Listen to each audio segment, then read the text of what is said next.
Hey, oh hell yeah, we're getting back into CyberForce number 5. Let's continue on with this. We recently just flipped through book 4, and I was talking about in this one how now this is the opportunity for the story to get going. We got past the miniseries, and then we got past the first couple issues, which were a crossover with Wildcats. That was fun. But now it's time to get going on the story, and Ballistic was taking center stage. She was in the miniseries, but then she was nowhere to be found in the crossover. So she's showing up in these books, right? We're going to get into some interesting, cool superhero comics and characterization and something, right? We're supposed to get something. What do we get? Well, you get really pretty pictures, really pretty colors, some reasonably awesome character designs, and not a lot of character stuff because, none of these really did. None of these books, Wildcat, Cyberforce, I was talking about how they didn't reach their full potential until the original creators, Mark Silvestri, Jim Lee, went away and handed off the concepts to like actual writers, and then they started becoming interesting. But we're really just here for like kind of like just simplistic superhero action nonsense. That's all we're gonna get. Mark Silvestri pencils, Eric Silvestri plot and script, Scott Williams, Brandon Peterson, and Troy Hubbs on inks. I do have to say, Joe Chiodo on colors and Brian Haberlin computer colors. There is some stuff that I started noticing in this book specifically. I don't think that there was an instant in the previous book. I just kind of want to do a quick flip to make sure I'm not forgetting something. Like the coloring was always good, but they just kind of upped their game. Sorry, bear with me for 2 seconds. I know we already flipped through this one. Yeah, you'll see it here. We're back again with, Ballistic in a bar, which we've seen, and she's kind of like a drunken, like she's here. Like she shows up on a scene here to beat up these two guys, having a drink here. There was another one of the books where she ran into Stryker. Was it this one? God, I don't. Oh yeah, no, it wasn't this one. Anyway, I'm confusing my stories. But anyway, she's back in the bar. She's kind of a drunk. Stupid idiots are hitting on her, and she's of course gonna bust them up. But then she punches a guy, so I guess a bunch of dudes are gonna fucking murder her now. What if she wasn't some like girl cable super warrior badass? Were these guys just were they gonna just fucking kill a girl? I mean, I guess it's possible. But anyway, what I was talking about is as far as the coloring on a small level, look at that coloring on that bottle. But look at the coloring on that right there. Like glass of scotch or whatever. I mean, that stands out in a majorly big way. And you could just tell they went to town on that. The colorist is like, I'm going to do a whole new thing there. And I noticed it and I liked it. And my memory is that there was something like that on one panel in every book for several issues going on here. It's like they were trying to do some really new, unique stuff. And the computer colorist was just like, I'm going to do some cool shit. Because this stands out very differently from anything else. Like, the coloring looks good. I've talked about how I think it kind of goes back and forth between Wildstorm and Top Cow as to who had the best coloring. And I don't know. I think I said Top Cow last time, and I think that's still my point. They had some of the best stuff. But anyway, I just thought that was really awesome. But Ballistic, this guy's going to choke her out. She flips him over, then kicks herself up over the bar, gets a pool ball, chucks it and knocks it off their heads. And it's funny because she throws it, bounces it off two guys' heads, and then it clunk, clunk, clunk, clunk, and like goes into the corner. She's a great, perfect shot. She's almost as good as Bullseye, I would guess. Grabs a pool cue, snaps it in half, starts beating the shit out of guys. Like, awesome action. I love this shot of her. I kind of can't justify the exaggerated female proportions where you got the upper body and the lower body and that arch in the back that's so like pronounced. And of course the chest sticking out there, but she looks pretty sexy and she looks pretty badass, and I'm here for it. Like, I'm on board. I'm all about that. Guy pulls out a gun, and then boom, some stranger with kind of a funny looking face shows up and shoots the gun out of his hand. This all looks good, but it's certainly not Silvestri's best. I've talked about that a lot, where his best was inked by Dan Green on Wolverine, and then kind of his current stuff. Although I think Mark Silvestri, inked by Joe Weems, if you know who he is, I think he's the best inker over Mark Silvestri. That's, I think, the best version of Silvestri. That's the one I like the best. Anyway, random guy shows up. Oh, they know each other. They're going to talk. He's like, yeah, I'm here to help. She's taking pain pills. She's an angry drunk. She's got problems. Cut back to, you got these characters. They were in the issue 4. They were just these random dudes that just showed up. Or like, they're hiding in the bushes and they're assaulting down on these guys, or they jump down. They're called the gunmen, although they don't say it here. They say it later. But they're like pale skin, long black hair, and ponytails. I'm like, are they just Ripclaw clones or something? Because Ripclaw's pale skin, long black hair, and a ponytail. Lots of dialogue telling you about what a badass Ripclaw is. Jumping down with the giant full moon behind him, of course. A hunter with the strength and claws of a bear. Like, he doesn't look like a bear. That's not the point. But, yeah, I'm looking for, I know it here, it's somewhere, it tells who the name of these guys, oh, they say it over here. Anyway, that's kind of cool. I've seen Silvestri do better splash pages or pin up, single image pages. It's fine, though. It's pretty cool. Dives on him. I kind of like the shot of him, the fighting, the angry, screamy face, the gun blasting. I like how Ripclaw just, like, swipes with his hand and, like, busts it out of his hand, kind of breaking it. And this dude, this random loser nobody, he's like, we are the Gunmen, a special unit assigned to penetrate and sabotage the illegal drug trade that has already killed many of our children and threatens to destroy our culture. So they're they're like Mayan, I guess is what it is. Because Ripclaw's like, why are you killing these men? He's like, they are enemies to all of the enslaved Mayan people, and we have sworn to stop them. We are the Gunmen. There's a new drug called black crack. Wow. I thought black doesn't crack. I mean, anyway, I'm sorry. We believe that it's being processed somewhere in the northern jungles of Guatemala. Another guy's got the drop on him. Is he going to kill Ripclaw? Probably not. His gun gets blown up and, oh God, I almost called her Psylocke. God damn. Psyblade shows up on the scene. Ripclaw's a very good friend of mine. I mean, anytime you got Mark Silvestri drawing hot girls looking like hot girls, you're kind of on board. I am. This dude pulls out one of his little axes and goes at her, but of course she's going to beat the shit out of him. He goes falling off the top of this tower. It's like ka-thunk, ka-thunk, ka-thunk. But while Ripclaw's distracted, the guy he had down punches him and takes off and goes zipping through the city and tell him, God, he's like, hey, if you want to help me out, go talk to Tikal, talk to Izapa, beware of las máquinas de muerte. Did I say that right? Anyway, they're off onto an adventure. Some Mayan, guys trying to stop an illegal drug trade that are killing their people. So now we got to go on adventures. So 1 week later, we got to have a hot girl, drawn by Silvestri.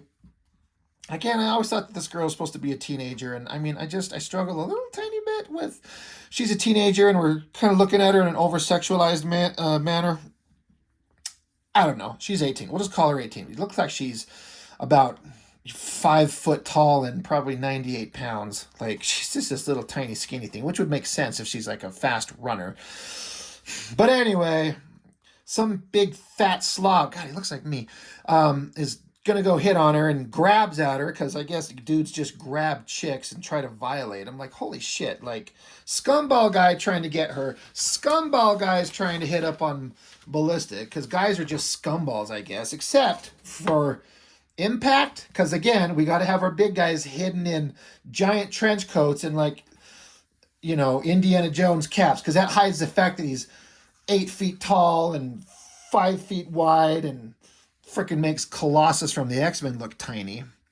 But he's ripping his underwear up, ripping his nuts off, presumably, and throws him backwards into the swimming pool. Now, I don't know, is this supposed to be Cyblade here? They never say. She's just some hot girl with dark hair in a might as well not be there bikini.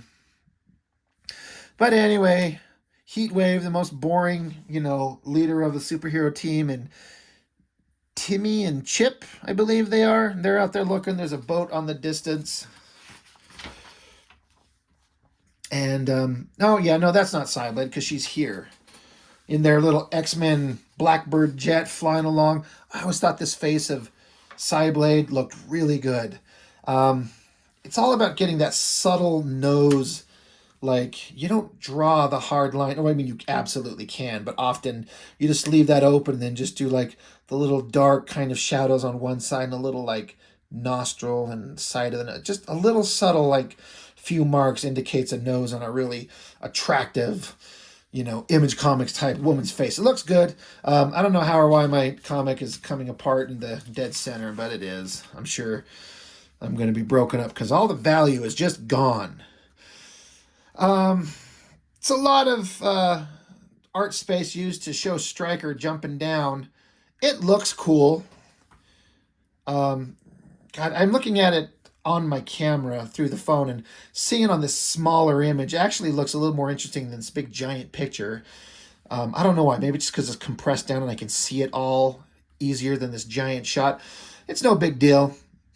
I mean, Stryker's just he's Mark Silvestri's Cable, like the awesome guy with robotic arms, except he's got 3 of them. Holy shit. Oh my God, excuse me. He's really got to lose that rat tail, which he eventually does. But he lands, Ballistic is there, bad guys show up and point guns at him, back to the guys on the boat. Our heroes that are there, they're getting into costume. We're going to go stomp some ass. These guys are, the Coast Guard. They're, invading the ship. I like this shot of this guy zipping down, the angle on it, his boots. Good God. I've talked about Rob Liefeld's bottom of his boots. He just draws like an oval shape and puts like a tread just around the edge of it. Look at a boot. Silvestri knows how to draw everything. Anyway, these guys discover weapons in the hold. And then there's just giant fucking like robots there. Of course there are. They come jumping out. They open fire on them. The robots, of course, it doesn't hurt them, so they unload on the civilians. Las Máquinas de Muerte, the machines of death. I hope I'm pronouncing that correctly. I've seen, not in person, but like online, a very high resolution scan of this page in black and white where you can see the crisp, detailed inks up close. And man, is it pretty. I still might even have it saved on my phone. I just go revisit it on occasion.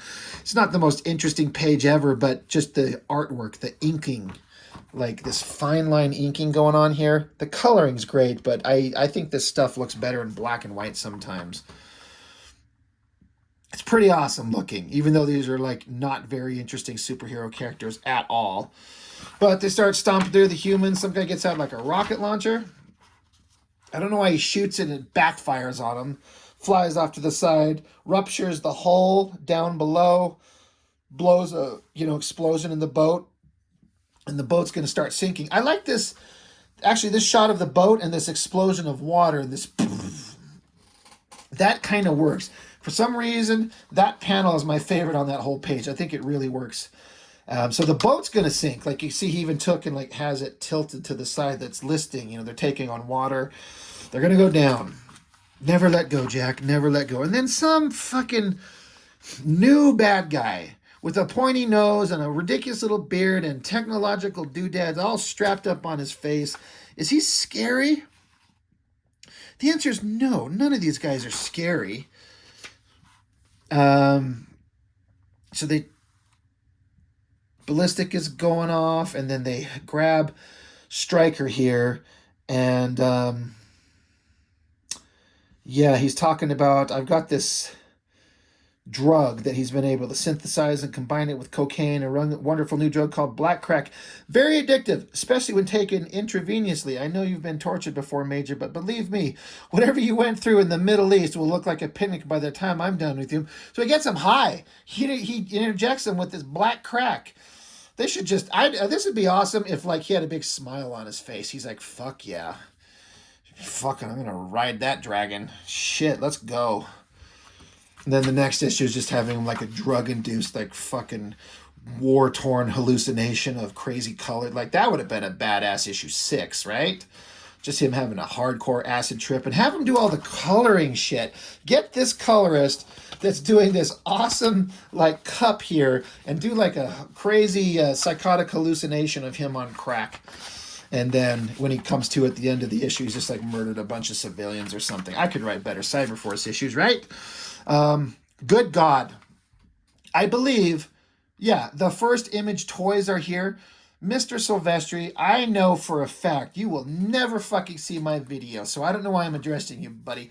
But just because you're the first to the market doesn't make it good. These look like fucking like rubber sex toys or something like that. They look so fucking stupid.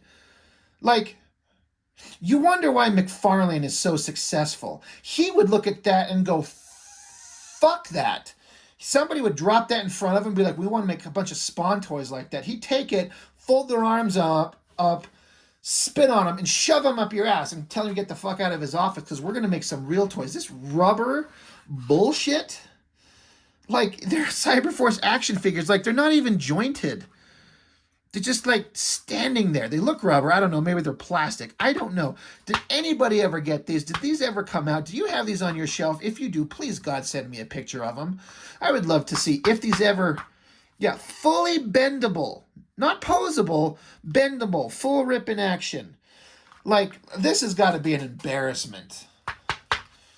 Like, CyberForce has some great visual designs. And, I guess if you want to be first to market while the market is hot and you're selling like everything, like get some fucking rubber dog toys out there and let them play with them. That is stupid. The best thing about this page is we got Cyblade up here in the corner with their sexy ass pointing at us just saying, take me, boys. Yeah, that's it. Jesus Christ. Man, we're only on issue 5 of CyberForce. So you had a 4-issue miniseries and issue 5 of CyberForce. So 9 issues. Fucking Spawn is on issue 22. Good God. Brigade 25? Oh, no, that's where they jumped ahead. I'm like, there's no way Brigade was that far ahead. Savage Dragon number 10. A dragon faces off against a creative character contest, Jimbo the Mighty Lobster, where he fucking says fucking every fucking 5 fucking seconds. It's so funny. Believe me, we'll be going over the dragon, but that character one, that was great. Anyway, just to kind of give an idea of where everything was at. But I'm shocked that Spawn number 22 is that far ahead. I don't even think McFarlane was drawing it. I think he must have handed off to Capullo by that point. Anyway, a pretty good drawing by Jay Lee right there, but the coloring, like, somebody was going crazy with the coloring on her, like, metal outfit. I don't love it, but I don't hate it. Like, it gives it a unique look. If Jay Lee drew a whole book of her just being hot and killing bad guys and taking showers and stuff, and just wearing this outfit with this metal texture when she's fighting, I'd pick that shit up right now. Like, somebody needs to go back. There's a market for this shit. Maybe I should just go into the comics and just start making my own shit and just have like hot girls doing stupid, sexy bullshit. Because I seem to notice every Kickstarter that I glance at on Kickstarter that's being successful is some like naked girl sex book. Not exclusively, but most of them, because sex sells, right? And anyway, I'm just trailing off because there's not really anything interesting going on here except the artwork. So I'm trailing off in my thoughts onto like seeing people get $60,000 for their like ridiculous titty sex book on Kickstarter. And you know what? Good for them. There's an audience for it. I don't know. Maybe one of these days, right, guys? Why not? I should just try it. Anyway, that's all I've got for now. Sorry, I trailed off there. I kind of lost my mind for a fucking minute. If I edited these videos, I'd probably edit that shit out. But as it is, I film, I record it, shut it off, and I upload it. So you're stuck. You're stuck with me. That's all I've got. Thanks for watching. See you next time.